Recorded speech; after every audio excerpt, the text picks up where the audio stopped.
Oi, gente, hoje é meu primeiro programa, que é o Você na Cozinha, e meu nome é Polly. Então, vamos conhecer as candidatas de hoje. Hoje tem a Leia. Oi, gente, tudo bom? Oi, Leia, você se convence muito. Então, a próxima candidata é Laila. Oi, Laila, tudo bem? Tudo. Oi, gente, você é confiante? Claro, eu sei que vou ganhar. Então, vamos apresentar os prêmios. O primeiro prêmio é essa mala, de primeiro lugar. E o segundo lugar é esse lindo guarda-chuva. Lindo mesmo, gente.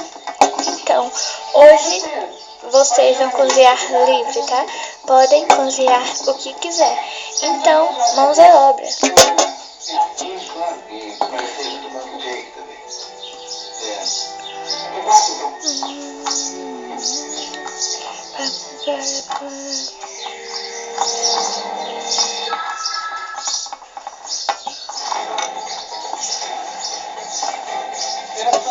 Então, gente, voltei e vamos ver os resultados que estão aqui na mesa.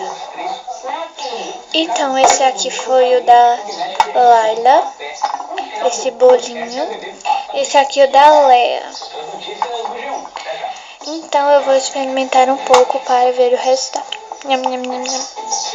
Nham, nham, nham, nham.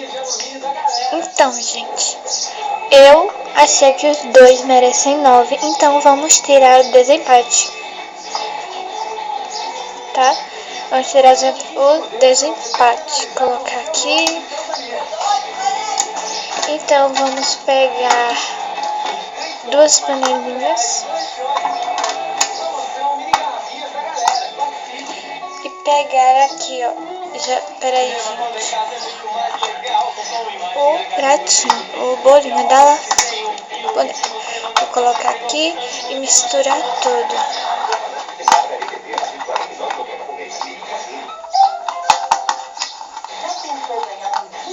Então, eu vou chamar uma das duas para descobrir onde está. Então, Léa, venha. Oi. Oi, gente. Eu escolho esse aqui. Então, vamos ver se está. Parabéns, Léa, você ganhou. Muito obrigado. Então, parabéns. Você ganhou a grande mala. Você ganhou a sua malinha, tá? E a Laila, para não desanimar, ganhou o guarda-chuva. Esse lindo guarda-chuva. Muito obrigada. Então, gente, espero que tenham gostado desse vídeo. Se vocês querem mais vídeos de Polly, é só comentar nos comentários. E se vocês querem a segunda parte desse vídeo. Então, tchau, tchau, gente!